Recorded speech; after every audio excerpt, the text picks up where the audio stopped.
Aina qalbi ma wajada qalbi. Apa pula pemandangan yang kulihat, aku mencari hatiku, kenapa ini yang kulihat? Lalu Anda tadi menangis merengek, dia berdiri di depan pintu itu. Ibu, bukakan pintunya Ibu. Kalaulah pintu rumahmu sudah tidak terbuka untukku, pintu rumah mana lagi kah yang akan terbuka Ibu? Tolong bukakan Ibu. Pertanyaannya, ibu manakah yang tega? Ibu manakah yang tega? Tidak, ibu itu tidak tega. Lalu dia bukakan pintunya, dia peluk anaknya, dia bersihkan pasir-pasirnya. Anakku, ibu mana yang tega mengusir anaknya, nak? Ibu mana yang tega, nak? Akan tetapi kau melakukan kesalahan, nak. Kau telah melakukan kesalahan besar, nak. Kalau tidak kulakukan seperti itu, nanti kau akan mengulangkannya, nak.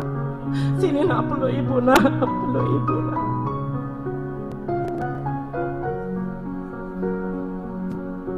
Lalu pemuda tadi berkata, Aina qalbi, Hazi, ini dia, aku dapatkan hatiku. Lalu dia berjalan dengan gembira, ya Rob, kalaulah bukan pintu darimu, pintu maafmu ya Rob, pintu mana lagi yang bisa terbuka ya Rob? Ampun ya hamba ya Rob. Dia menyadari, pemuda itu mendapatkan ilmu yang begitu dahsyat. Pemuda itu mendapatkan penghargaan yang begitu luar biasa. Pemuda itu langsung Allah yang mementoringkannya. Allah langsung menjadi gurunya. Ini lihat hidup, wahai anak muda. Dia melihat kalau bukan ibunya anak itu, siapa lagi, pintu mana lagi yang terbuka? Pemuda itu sadar kalau bukan pintu maaf dari Robku, pintu mana lagi yang bisa menentukan qalbuku.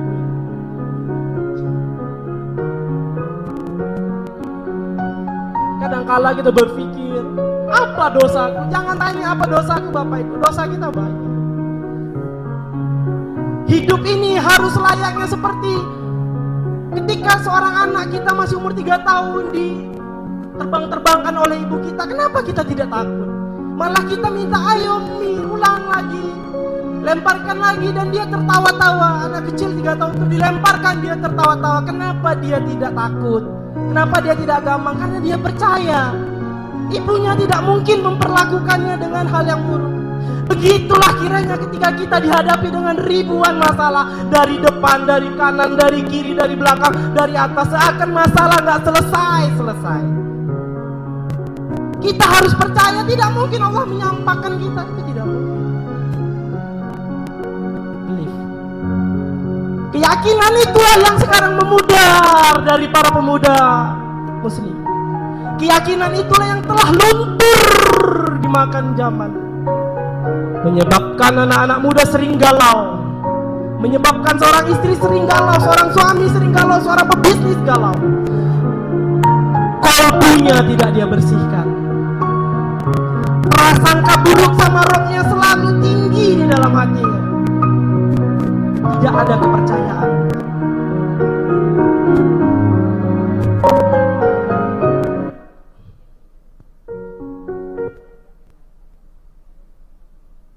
Nah, makanya kita butuh yang namanya terapi kolbu. Apa sih terapi kolbu itu? Soul mind emotional system. Kenapa soul mind-nya ini tidak saya pisah? Karena mind and soul itu tidak bisa dipisah. Sampai kapanpun mind and soul itu tidak bisa dipisah. Pikiran akan menyebabkan apapun perasaan buruk Anda. Jadi intinya kalau Anda mau memiliki perasaan yang sangat baik, maka dimulailah dari pikiran. Kalau Anda ingin perasaan Anda berubah menjadi lebih baik, lebih move on, maka pikiran yang harus pertama kali dirubah. Di Smash Training itu mengajarkan suatu sistem yang bisa mengatur emosi seseorang, apakah bahagia, sedih, marah, dendam, tukang fitnah, semuanya itu diatur di soul mind-nya ini. Jadi mengajarkan, memberitahukan, ini loh ada formula. Kalau Anda sedang dendam, pengen marah, ada caranya.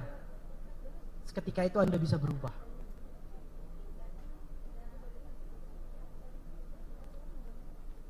Smash Training, Soul Mind Emotional System. Hanya orang-orang pintar yang mau mengikuti ini. Karena apa? Karena dia tahu perniagaan yang tidak pernah merugi itu adalah ketika kolbunya itu hidup. Kalau kolbunya udah hidup, apapun yang dia lakukan orang senang. Tidak lagi tukang gibah, tidak lagi tukang fitnah, tidak lagi pedendam, semua dia rubah-rubah. Alhamdulillah, alumni saya sudah merasakan yang luar biasa. Inspirator kolbu. Kenapa saya memilih yang namanya kolbu? Karena selama perjalanan hidup saya yang saya nilai ternyata kolbu kita yang sering bermasalah. Kalau kolbunya udah bagus, insya Allah dia akan bagus. Jadi saya bertujuan bagaimana mencerdaskan emosi-emosi anak bangsa ini dengan cara membersihkan kolbu mereka. Jadi di semester training itu ada namanya terapi kolbu. Ya, mungkin waktu kita tidak akan cukup jika kita bagaimana sih terapi kolbu itu, tapi lebih kurang nanti Bapak Ibu akan dapat kesimpulannya sih seperti apa itu. Lalu pemuda itu berkata, Hasbi Rabbi Jalallah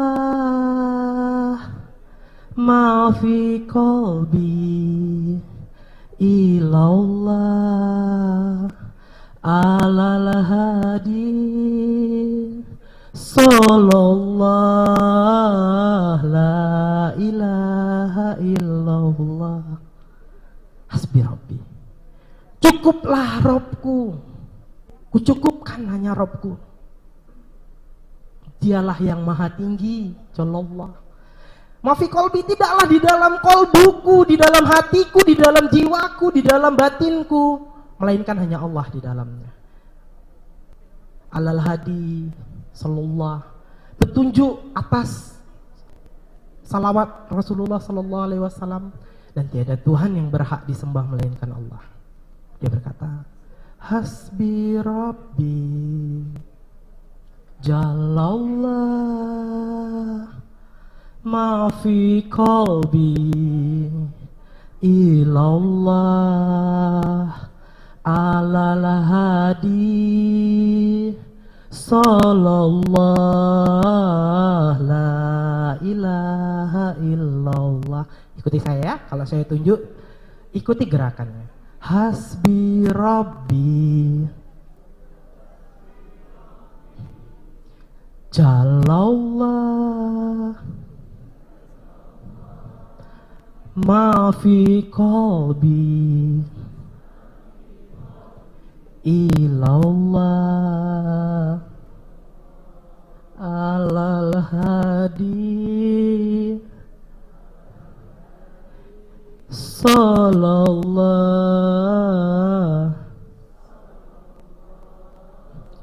la ilaha illallah.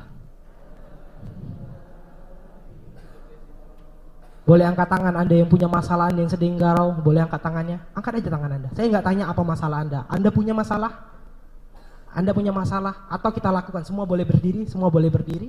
Bapak Ibu boleh berdiri semuanya. Oke, semua boleh berdiri. Buat tangannya seperti ini. Satu tangan aja. Oke, sekarang katakan dalam hati Anda, dengan izin Allah, dengan izinmu ya Rob, berikanlah cahaya di tangan ini untuk menghapus segala keresahan, segala kegalauan, segala penyakit. Letakkanlah ya Rob, ketika aku melakukan ini dan aku selesai dari ruangan ini nanti, maka jiwaku akan menjadi lebih baik. Katakan itu dalam hati Anda. Sekarang apapun gerakan saya nanti Bapak Ibu ikutin setelah saya tunjuk. Oke, sekarang boleh lihat ke saya semuanya.